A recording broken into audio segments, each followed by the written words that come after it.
Oke, Assalamualaikum warahmatullahi wabarakatuh.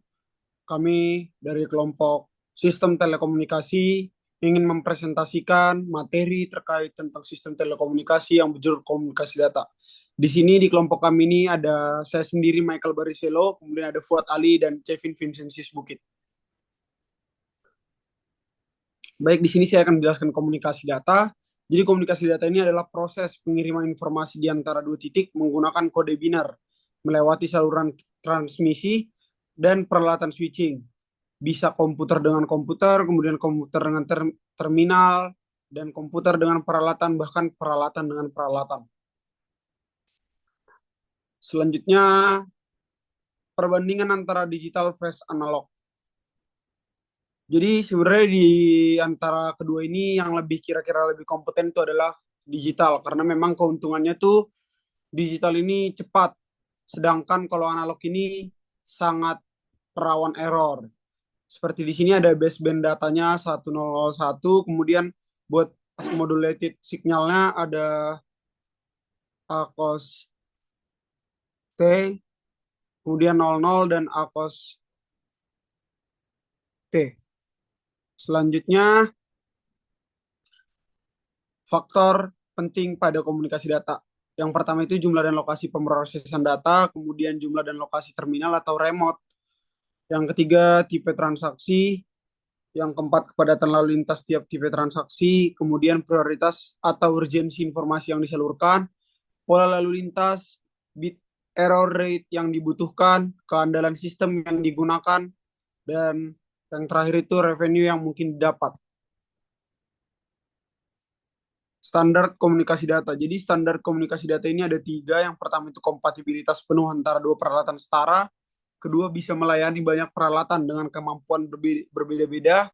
Dan yang terakhir itu berlaku untuk umum dan mudah untuk dipelajari atau diterapkan. Kemudian ada Open System Interconnection.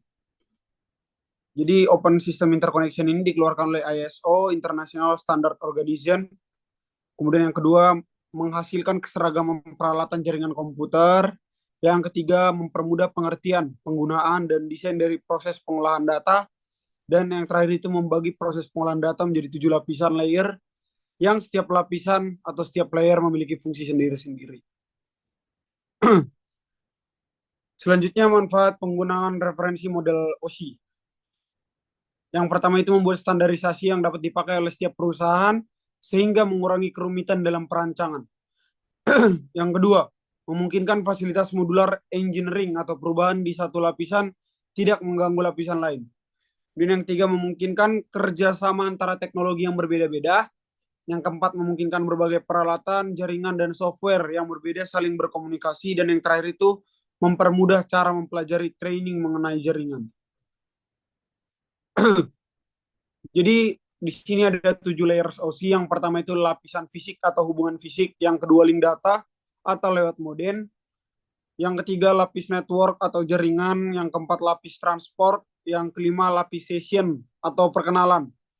Kemudian yang keenam, lapis presentasi atau format dan encryption. Dan yang terakhir itu lapis aplikasi atau email, file, dan lain-lain. Kemudian encapsulation. Jadi encapsulation di sini aplikasi, presentation, dan session itu termasuk dengan data stream, baik di source-nya juga, kemudian di destination dan source-nya itu untuk transport, yang transport adalah data, kemudian untuk network, itu network header dan data, untuk data link itu frame header, network header, data, dan frame trailer. Dan yang terakhir itu untuk source-nya ada physical, itu dibalut dengan angka 1 dan 0. Kemudian nama di setiap layer. Jadi di sini ada dua host, host A dan host B. Untuk application, presentation, dan session itu masuk, application dan presentation masuk ke data. Kemudian transport itu masuk ke segmen. Kemudian network itu masuk ke package. Data link masuk ke frames. Dan physical masuk ke bits. Oke, di sini ada perbandingan OSI dan TCP IP. Itu layer pertama fungsinya itu ke aplikasi. Protokolnya ada Telnet, FTP, TFTP, SMTP, DNS, dan lain-lain. Sama dengan presentation juga, tapi di session dan transport itu ada TCP dan VDP. Untuk network itu ada IP, ICMP, ARP, dan RARP. Untuk data link dan physical itu diisi dengan protokol Ethernet, token ring, dan lain-lain. Itu di layer yang ketujuh.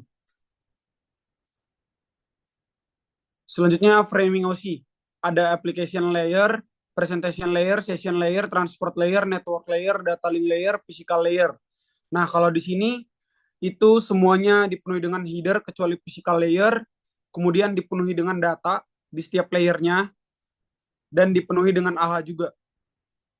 Namun perbedaannya itu untuk network layer dan data link layer dia dilengkapi dengan tail. Sedangkan physical layer itu tidak memiliki tail. Oke, mungkin dilanjutkan oleh rekan saya Fuad Ali. Ini ada lanjut aplikasi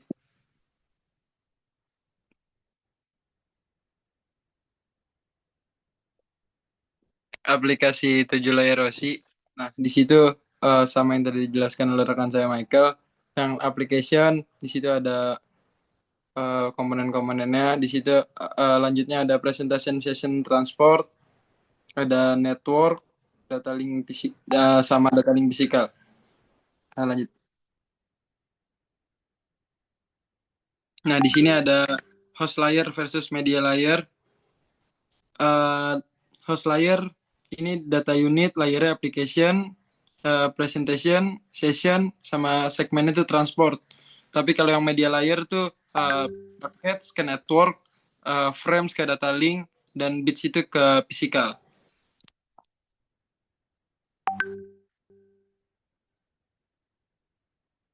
Internet protokol. Kelebihan internet protokol itu yang pertama mempunyai alamat global. Yang kedua mendukung banyak aplikasi. Yang ketiga de facto standar protokol lapis 3. Dan di sini ada dua jenis IP. Yang pertama IPv4 sama dengan 32 bit atau 4G alamat Science 1970. Terus yang kedua ada IPv6 128 bit yaitu 256G4 itu Science 1990 berapa lah.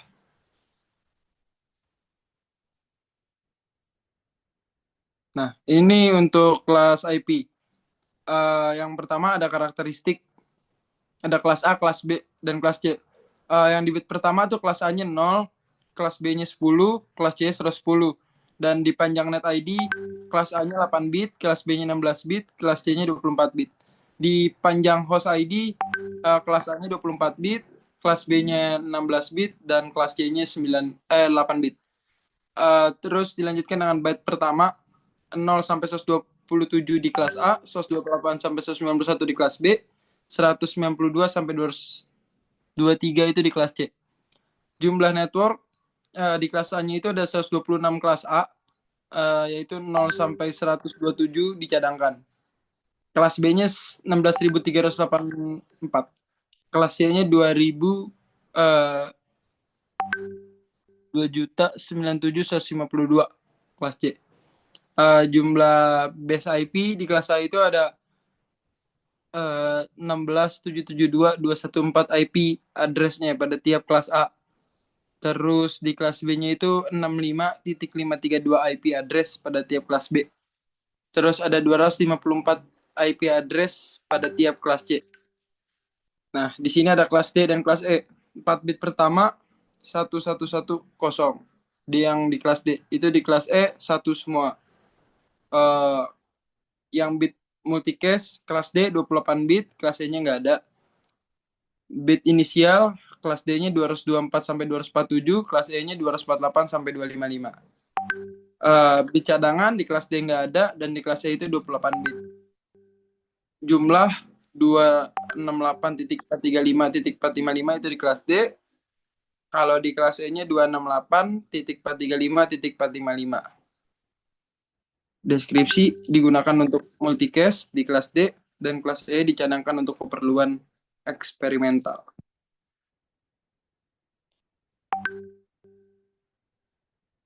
telepon call. Yang pertama ada traffic, yang kedua sistem, yang ketiga ada QoS.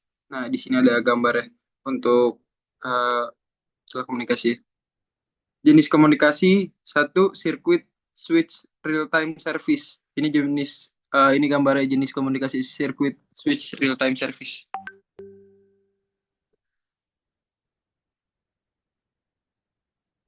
Nah, yang kedua ada jenis komunikasi. Yang jenis komunikasi kedua itu ada packet switch non real time service delay. Nah, ini gambarnya.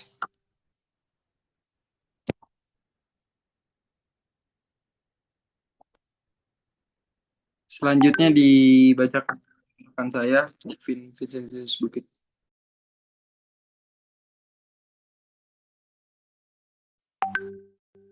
Selanjutnya adalah hubungan komunikasi data melalui sentral. Ada bersifat tiga jenis, yaitu yang pertama switching berita, yang kedua switching sirkuit, dan yang ketiga switching paket. Switching berita dengan sifat-sifat yang pertama hubungan antar pesawat terminal connectionless oriented. Dan sifat yang kedua yaitu tidak bisa interaktif karena tidak real time. Selanjutnya pada switching sirkuit dengan sifat yang pertama yaitu CCTSW tradisional, yang berarti komunikasi data via jaringan telepon dan jaringan data dan perlu modem, disebut sebagai sistem dial up. Yang kedua sifatnya yaitu fast CCTSW TSPDN, yang berarti call setup lebih cepat 100 sampai 200 ms dan komunikasi data lebih interaktif. Yang ketiga yaitu sistem switching paket dengan terhubung ke dalam jaringan PSPDN. PSPDN itu terbagi antara dua jenis, yaitu yang pertama hubungan virtual, yang berarti perlu membangun hubungan, dan yang kedua datagram SVC, yang berarti tidak perlu membangun hubungan. Selanjutnya yaitu klasifikasi pengolahan data. Klasifikasi pengolahan data terbagi atas 7, yaitu yang pertama sistem pengolahan data tidak seketika, yang kedua sistem komputer induk dihubungkan dengan beberapa pesawat terminal di kota lain atau tempat yang jauh dari host, yang ketiga sistem time sharing, dan selanjutnya yang keempat sistem komputer induk dihubungkan dengan beberapa pemakai dan dipakai bersamaan secara bergantian, waktunya dibagi antara beberapa pemakai. Yang kelima yaitu sistem real time, yang keenam yaitu sistem transfer data online dan offline, dan yang terakhir yaitu sistem transfer data interaktif dan tidak interaktif.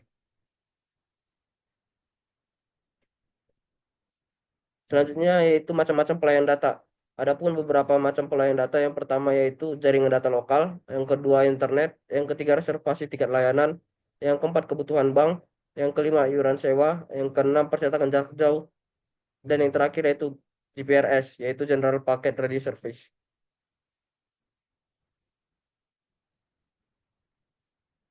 Sekian hasil presentasi dari kelompok kami. Jika ada salah kata ataupun salah sikap, mohon dimaafkan. Terima kasih. Terima kasih.